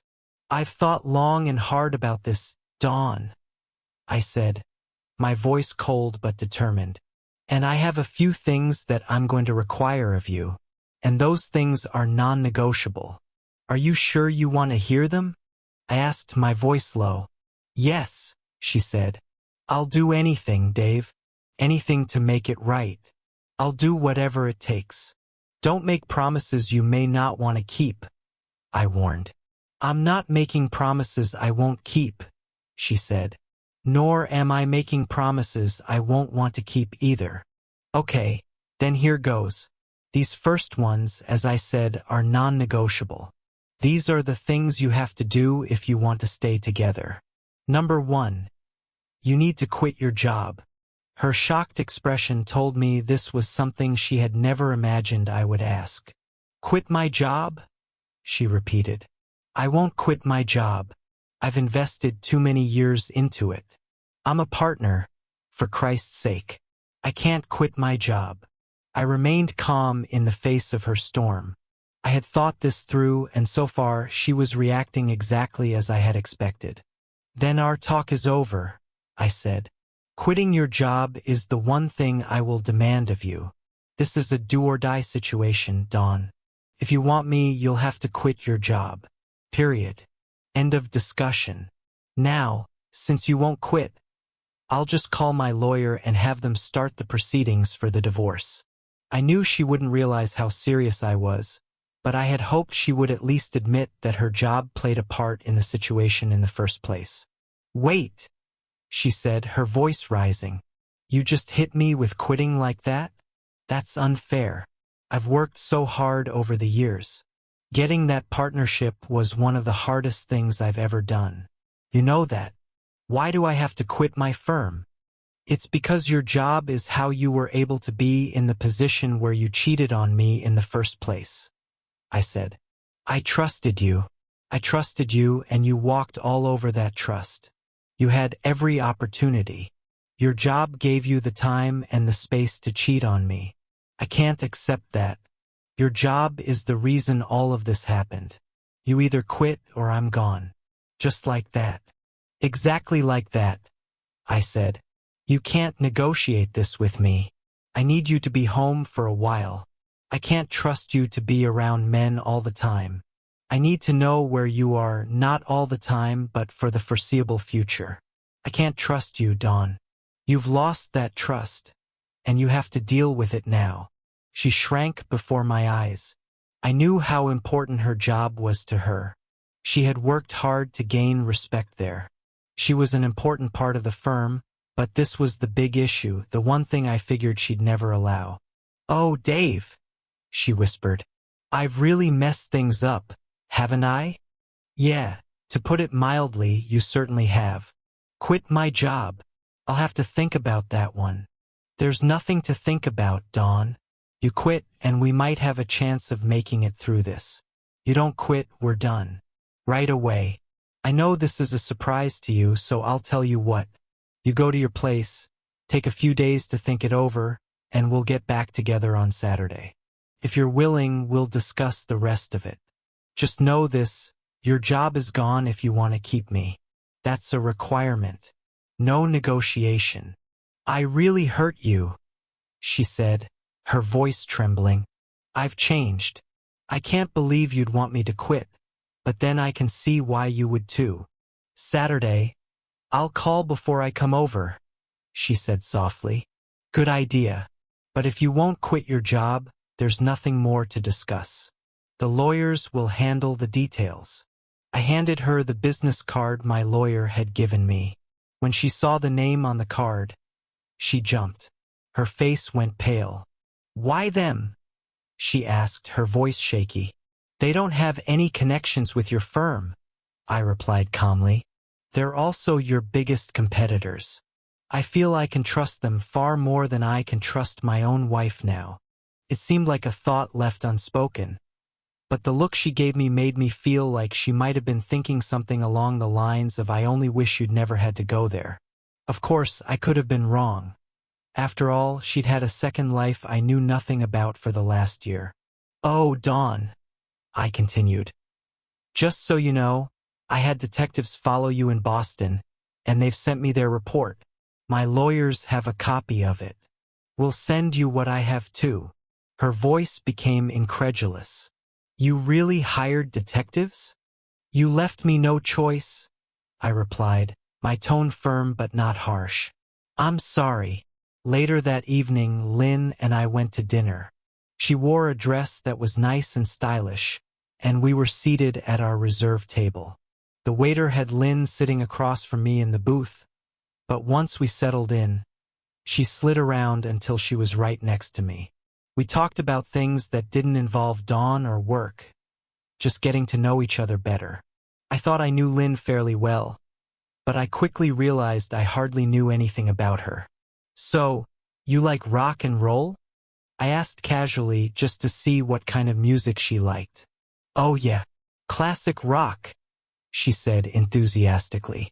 The Beatles, Rolling Stones, Aerosmith, Sam and Dave, and then there's the Eagles, BTO, and Bon Jovi. Those are just a few. I would have figured you for either country or hip-hop. I laughed. I can listen to it all, but I prefer classic rock and hard rock, mostly 60s and 70s stuff. As we continued talking, Lynn would often touch my arm or hand. We had a few drinks, and she seemed to enjoy playing with the maraschino cherry in her drink. She kept twirling it in her mouth, almost like she was teasing me. Are you going to eat that cherry, or what? I asked, trying to keep the conversation light. What, like what you see? She teased, a playful grin on her face. Did you know that I can tie a knot in the stem with my tongue? Really? I said, trying to steer the conversation elsewhere. Well, I've been known to tie and untie knots in a cherry stem too. Wow, so you have skill with your tongue, huh? She responded, a twinkle in her eye. I could see where this was leading, so I quickly changed the subject. So how are your parents doing? I asked, hoping to steer the conversation back to safer territory. They're doing well. Mom's been involved in Habitat for Humanity a lot, building houses in New Orleans with a church group. Dad's been fishing. Your mom's building houses? I asked, surprised. That's impressive. Yeah, all the women in our family are good at working with their hands, Lynn said proudly. Mom knows her way around a skill saw, that's for sure. That's amazing, I said. I'd love to see it. Lynn smiled, a proud gleam in her eye, before she leaned in a bit closer. Oh, it's not just about building houses, she said, her voice lowering. You should see what I can do with my hands, Dave. Her hand rested on my leg as she spoke, and I could feel the warmth of her touch. She gently massaged my thigh, but then her touch grew firmer, almost as though she was trying to make a point. I knew I had to stop her before things went too far. As I moved to pull her hand away, she quickly shifted it back onto the table, smiling at me knowingly. You don't have to stop me, Dave, she said softly. I know that you don't want me that way. It's not that I don't want you, Lynn, I replied, my voice low. It's just that it wouldn't be right now. I hear you, she said, her expression softening. I know you want to remain faithful, but I can't understand why. I know you want me and I want you. Can't we just try it out once? No strings attached. Her words hung in the air, and I could feel the intensity of her gaze. She was right.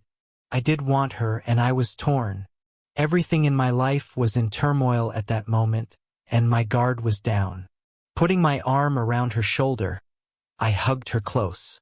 Lynn turned her head up, and I moved to kiss the top of her head, but instead, my lips landed on hers. Her hands went around my neck, and she kissed me with intensity, one that spoke of unspoken emotions and unaddressed feelings. We kissed, and I could feel the tension building between us. Had anyone seen us, they might have told us to step away, but just then, the waiter brought our food, interrupting the moment. We pulled apart, breathing heavily. The waiter shot me a look, almost judgmental, and I knew he understood. He also knew I was married. It was a look that stung like cold water being thrown in my face. I moved away from Lynn, regaining my composure. We started to eat in silence, but the difference now was that I had regained my sense of reality. I knew Lynn, and I could go no further than we already had, and what we'd already done had been too much. Lynn finished her meal before me, and after ordering dessert, she excused herself to go to the bathroom. I suddenly felt the need to visit the men's room, so I headed that way. As I walked toward the men's room, I noticed Lynn standing at the back of the hallway, talking on her cell phone. Curious, I ducked behind a large plant to listen in. I had to admit that my trust in people had taken a hit, but I was wondering who she was talking to. It's me. We're at dinner, and I've started to make some moves. I think we'll end up at your place later, she said. The statement threw me off guard. I didn't understand why she would say that, and as the realization hit me, I felt blindsided. Who was she talking to? It became clear it had to be Dawn. But why would she be talking to my wife? I know he's been resistant to my advances so far. How can you be so sure he'll cheat on you? Lynn continued, her voice unsure. Damn it, I thought. She's been playing me. I stood there, stunned, unable to believe what I was hearing. Everything that had seemed so innocent and light-hearted suddenly felt like a setup. Suddenly, it all made sense, and yet nothing made sense at the same time. Well, if you're there by 9, They'll have him in a compromising position, and you can get the pictures you need, Lynn said reluctantly. I can't believe you want me to do this, she continued, her voice laced with doubt. I don't understand, Dawn. I like Dave more than I thought, and doing this, I just don't feel right. It became clear that I had been set up. Lynn seemed to be struggling with this, and I realized she might not have wanted to go through with it, at least not completely. Her words were filled with doubt. She seemed to care for me in a way, but the whole situation was becoming impossible to navigate. Dawn, I'm going to go through with this, but I think you're wrong, Lynn continued, sounding conflicted. What you're trying to do is wrong. Besides, I'll have to work with him after this all blows up, and I'm not sure I'll be able to. You're not only messing with his mind, you're messing with my career. If things go bad, you'll still end up divorced, and I could be out of a job. Lynn was genuinely concerned, and she was trying to talk Dawn out of the plan. I wished I knew the full extent of what the plan was. From what I could gather so far, Dawn had put Lynn up to getting close to me, though I didn't understand why. Hints from the conversation were sending warnings my way, but I didn't have enough to figure out why or what. Dawn, I think I'm falling for him too. I might try to steal him from you after all, Lynn said. That caught my attention. I thought she had already fallen for me, but surprise, surprise. Well, you started this. All your crazy plan may not work. It may backfire on you, Lynn said. I know he's older than me, but I could go a long time and through a lot of men to find someone as good and kind as Dave. He's also a great guy. You messed up, and dragging me into this was wrong. If you're not careful, you could still end up divorced and losing him. Lynn continued, You really messed up, Dawn, and if I see a chance in hell, I'll come with me. We'll take him and run. That was interesting, of course. One-sided conversations are always more interesting than hearing both sides. After all, the listener can fill in the blanks however they wish. Just remember, this was all your idea, Lynn added. You knew he was getting suspicious, or at least you felt that he might become suspicious. Having me do this as a preemptive strike might have made sense to you, but it still doesn't to me. The only reason I did this was to help you stay married to him. If I knew you didn't love him, I'd have left you out in the cold. I still may. Dawn had put Lynn up to making up to me. This whole thing had been a planned war to keep Dawn married to me and for me not to leave her. Evidently, Lynn was supposed to get me close to her, and then Dawn would discover me becoming involved with her and use that to even things up. I really didn't know my wife at all anymore. I turned and went into the men's room, waiting long enough for Lynn to finish her call and return to the table before I made my way back. As I approached our table, I noticed Lynn had a severely guilty look on her face. Where were you, Dave? She asked. You had me worried. Did you think I'd leave you with the bill or something? I care for you, Lynn. I'd never leave you hanging. I just had to visit the men's room, that's all. Oh, sorry, she said. When I came back and you were gone like that, I thought you might have run out on me. Does that happen often? No, never, I replied. I thought that maybe I had scared you off with my touch earlier. I knew I had to get Lynn to relax, so I came up with a plan in my mind. I knew how I needed it to work out, and I was going to play the game. I was going to let Lynn get me closer, but maybe not quite the way they planned. Your care is what's keeping me going right now, Lynn, I said, looking into her eyes. I'm lucky to have found someone so beautiful and kind. Someone who can help me out in my time of need. I've always respected and cared for you too, Dave. More now than ever, she replied, her voice warm. I'm a very lucky man, I said. Then Lynn moved closer to me, and we shared a kiss. It wasn't as intense as the first one, but it was warmer than a friendly kiss. As we ate our desserts, I began to feed her bites of her ice cream. It was a playful gesture, and I never knew how much of a turn-on it could be. By the time our desserts were finished, we were both feeling more than just friendly. In the car on the way to my house, Lynn slid over next to me, kissing my neck and cheek. Once we reached the driveway, we shared a bit more intimacy in the car. "Let's get inside before the neighbors call the cops," I said, chuckling nervously. Once in the living room, I mentioned needing to get something to drink. "Do you want a Coke? Or something stronger? Do you have any rum to toss in the Coke?" she asked. "Yeah, as a matter of fact, I do. I'll be waiting upstairs." "Are you sure you want to do this, Lynn?" I asked, my voice hesitant. "Oh God, yes. You've got me feeling so excited right now, Dave. Yes, I want to be with you." "Okay, but don't get undressed yet," I said softly. "I want to take my time with that." I went to the kitchen and made our drinks. As I stood there, I thought about Dawn and Lynn, and what they had planned for me tonight. Suddenly, it hit me. If things went further with Lynn, I could end up with someone new in my life.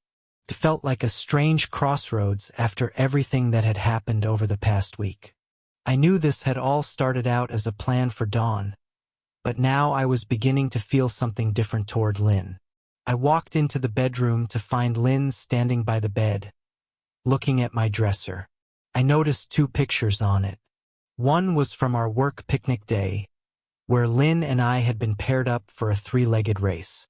The photo showed us crossing the finish line ahead of everyone else, with Dawn in the background laughing at our antics. The other picture was a family portrait taken the day we had the photo session. Dawn, the kids, and I had spent hours trying to get it just right. It had taken 6 takes before it came out perfect, and even the photographer had been getting frustrated by the end. "Memories," I said softly, my gaze lingering on the pictures. Lynn's eyes shifted, and she seemed startled by my words. "I didn't know you had that picture from picnic day. You always keep it there." "Yes," I replied. "It was a happy day for me." "Me too," she said, a small smile playing on her lips. I handed her the rum and Coke and took a sip of my scotch. My eyes took in her features from her toes to the top of her head and back down. Lynn looked guilty for a moment. Then I saw a certain longing in her eyes. She set her drink down on the dresser and moved closer to me. "I'm going to show you how much I care about you, Dave," she said, her voice soft but filled with intent. "I really want to." I stopped her, holding her gently. "No, I need to tell you something first," I replied. I didn't want her to give herself away to Dawn. Not now. I wanted to make her think a little before letting her off the hook. "Lynn," I began, "I've been attracted to you for a while now. I even think about you when I'm not with you. Now that I know how much you care about me, it just feels so good." She smiled. "I care about you too, Dave." "Let me finish," I said gently, taking her hands in mine. "I needed to tell you this for a long time. When you first started working at the shop, I think I started falling for you. You were beautiful and you were so friendly. I was taken with you right away. Then you and Dawn became so close, and I'd see you over here all the time. The more I saw you, the more I felt drawn to you." Lynn's face showed some discomfort, maybe even fear at what I was saying. I knew it wasn't easy to hear, but it was mostly the truth I hadn't fully admitted to myself before. But even though I felt that pull, I also knew in my heart that, as a married man, I could never act on it in the way I might want. "Dave, please," Lynn started to say. I stopped her. "Not yet. Just let me finish." I pulled her closer, taking her hands in mine, and kissed her softly. I pulled her close to me again, kissing her, pulling back only for a moment. I looked into her eyes, trying to understand her thoughts. "Lynn, these last days have made me realize that you care for me in a way that could mean we could be something together. Our connection could elevate us both, and our feelings for each other could last forever. I truly want to be with you, Lynn. I really do love you." Tears started to run down her cheeks, and she pulled back from me, moving so the door of the bedroom was behind her, offering a clear path to freedom. I knew what she had to say even before she said it. "Dave, I can't do this," she said, her voice trembling. "What?" I asked, confused. "Please let me finish before you get mad at me," she pleaded. "I do love you, Dave. I discovered that over the past few days, and now I feel so guilty. I can't keep doing this. Not for anyone, especially not for Dawn. What I'm trying to say is I love you. I really do. I don't want this to continue under false pretenses. I want us to be real. I want you for myself, but not like this." I almost smiled at her distress. I was hurt, but I also knew she was being honest with me, perhaps for the first time. "Please, Dave, I love you," she said. "That's why I'm telling you all this now, before Dawn tries to use this to manipulate us. I can't do this anymore. Dawn thought if she caught us in a compromising situation, it would give her leverage over you, even though she was always hiding things from you." I shook my head, trying to process everything. What made her think I was on to her? Lynn hesitated. "A few weeks ago, you didn't try to push Dawn when she said she was tired. You just let it go when in the past you would have tried to make things right. Then there was the night of the late dinner with Steve. She was with him and you didn't know. When you prepared dinner for the two of you that night, she called to say she'd be late, but then she felt bad. She wondered if you had suspected anything, especially when you didn't try to push her." I frowned, remembering. I didn't know about the dinner until now. "Exactly," she said softly. "She didn't know for sure, but she thought you might have caught on, so she pushed me to help her out. But I only got involved reluctantly. At first, I thought the whole plan was a mistake. But as time went on, I started to see you with a clearer perspective. I knew you would never cheat on Dawn. I began to see things differently than how Dawn had painted them for me. She always assumed most men would cheat based on her own experiences, but that's not you." I sighed, frustrated.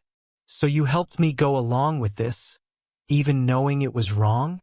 Lynn looked down, guilty. "I know, two wrongs don't make a right." I shook my head. "Don't run out on me now. We need to be here when Dawn shows up with the camera running. What do you feel for me, Lynn? Do you have strong feelings for me?" "I do. I love you, and I know what I've been doing is wrong on so many levels," she said, nervously. "You love me. Will you help me then?" Lynn was becoming increasingly nervous and confused. "I don't understand. Help you with what? Dawn expects to find us in an intimate situation soon, doesn't she?" "Well, yes," she said, hesitant. "But I've seen you vulnerable before. You say you love me, so why not go along with this?" "I don't understand," I said, trying to keep calm. "I believe you when you say you love me. Even though you've been lying to me and trying to get me to help Dawn, I still have the same feelings for you. Will you help me with Dawn?" Lynn's face shifted as realization crossed it. "Oh my God. You want her plan to work, don't you? You want her to catch us in a compromising situation." I took a deep breath. "No, this isn't about Dawn anymore. All this drama has been just a setup for her. She's been manipulating me to make me cheat so she could use that as leverage to control me. She wants to catch me in the act, then point at me and call me a cheater. She thinks that if I'm just as guilty, I'll accept everything. But I won't. I can't. Does that sound like the actions of someone who truly loves me?"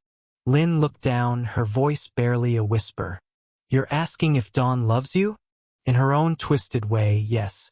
But she's using you to force me into a situation I don't want to be in. She wants me to be just as guilty as she is so she can justify everything she's done." I nodded, my frustration building. "I don't understand her. I really don't. When she first cheated, I think it started her down a path she couldn't reverse. She wanted more, but she couldn't find a way to fix the situation without letting the truth slip. Over time, her training as a lawyer made her more calculated, more manipulative. She thought if I was just as guilty as she was, we could reconcile. Two wrongs making it right. But it doesn't make sense. It doesn't make her right. Lynn's eyes softened, and she seemed to understand. She'll be here any minute now. Will you help me, or not? Okay, I said, my voice steady. I'll help you. Just give me a moment, Lynn. Lynn hesitated at first, but then began to get ready. There was a brief moment of uncertainty, but soon she seemed to relax, even smile. I could see the question forming in her eyes before she spoke. So, since you admit you love me and now know I love you despite everything, does this mean we're going to try this? To see what happens? Yeah, we'll give it a shot, I reassured her. Her smile was all I needed to see. I turned and left the room, checking to make sure Dawn wasn't already here. After ensuring everything was set up in the living room and hallway, I returned to the bedroom. There, I found Lynn patiently waiting for me. I kissed her gently, keeping things light, just focusing on being close to her. By the time Dawn was close, Lynn was becoming more nervous, and I could tell she was anticipating what would come next. I heard the door crack open, a figure standing just outside. I hoped it was a camera in her hands. Honestly, with everything going on, I wasn't sure what to expect from Dawn anymore. The next moments felt surreal. I turned toward Lynn, continuing to be affectionate as I heard Dawn quickly enter the room, snapping pictures and shouting accusations of betrayal. I remained calm, which seemed to throw her off. Lynn slowly started to adjust, realizing I wasn't reacting the way Dawn probably expected. Dawn kept ranting, but we ignored her. I took a moment to look into Lynn's eyes and let her know I was in control. This is your plan, right? To catch me in something and then try to use it to make me forgive you for your own mistakes, I asked. Dawn's expression shifted, confusion, maybe even regret. She was kneeling by the bed, staring at us with a look I hadn't seen before. I turned back to Lynn and gently reassured her. You're the reason for this, and now we're just going to let things unfold the way they were meant to. Dawn seemed to snap out of her shock and began to leave. Her camera dropped to the floor as she walked away, leaving us to deal with the aftermath. Once Dawn was gone, I turned back to Lynn. Are you sure you still want to continue, or do you want to stop? Lynn hesitated. Not really. But what about Dawn? What about her? I could sense her hesitation, but the situation had taken its own turn. We both needed to figure out how we were going to handle what was unfolding. I know this wasn't what you expected, I said, trying to keep the moment light despite the tension. But sometimes things don't go according to plan. The way she reacted wasn't in the script she wrote. Lynn seemed torn, still processing everything. I don't feel like being gentle, I continued, but I'll try to be decent. I guess that's the best you can hope for. I pulled on my pants and walked downstairs to the living room. Dawn was sitting on the love seat, her head bowed, shoulders shaking. I could hear her sobbing into her hands. Hearing her so broken-hearted made my own heart ache, but I knew that things had already gone too far to be fixed. She had planned and schemed so much, trying to save face and fix things. In her own flawed way, I realized, in that moment, that I didn't truly know my wife anymore. That thought hit me hard. I'm sorry, she said, her voice thick with emotion. Sorry. I'm the one who cheated on you. I'm the one who made plans to make it look like you were the one caught. I'm the one who threw everything away. What do you have to be sorry about? I replied, feeling a mix of frustration and sadness. I'm sorry that I carried through with it, even though I knew what would happen. I didn't want things to turn out this way, she said, her voice quiet, almost ashamed. You knew? I asked, surprised. I figured it out mostly. Not until the very end, though. Turns out Lynn has feelings for me. She thinks she loves me, and I think I care for her. But what you did, your plans and your willingness to lie to me, that makes it harder for us to even think about a future together. Just like what you've done makes it harder for us to be anything more than what we are now. I really messed up, didn't I? She asked, her voice soft, almost pleading. Yes, you did, Dawn. For the life of me, I still don't understand it. You could have come to me at any time. You could have told me what you were feeling. If you had, I would have understood. We could have worked through this together. But instead, you went outside our marriage for fulfillment. I don't get it. You're intelligent, educated. I thought you loved me more than that. It's a mess now. What do I do? She asked, almost lost. You'll keep doing your job. You're good at that and people respect you. I won't ask you to make this about infidelity anymore. Let's just call it what it is and move forward. I don't want to punish you any more than I already have. I'm just tired, Dawn. I want it to be over.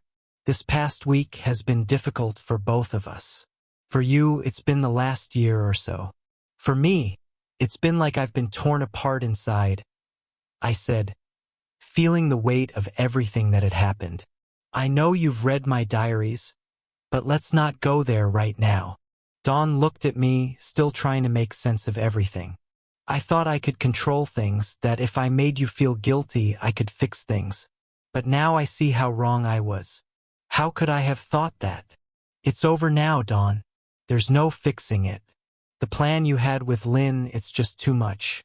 I think by the time all this blows over, I won't want to see or be reminded of you for a long time. I paused, then added. But there will always be a place in my heart for the years we spent together. The good times and the love we shared. The years we had before all of this. Her face twisted in pain, but I knew I had to be honest with her, no matter how much it hurt. We sat in silence for a while, not knowing what more there was to say. As I left the room, I realized that sometimes it's not just the actions that define the end. It's the understanding that some things can't be fixed, no matter how much we wish they could. In case you're keeping score, our divorce went smoothly. We split things evenly. Each of us kept our retirement accounts and investment accounts separate. Our joint finances were divided 50-50ths. Once that was done, the only remaining assets were the house and the mountain cabin. I ended up with the cabin, and Dawn took the house. Since the house was valued significantly higher than the cabin, the difference was settled in cash, which was deposited into my account.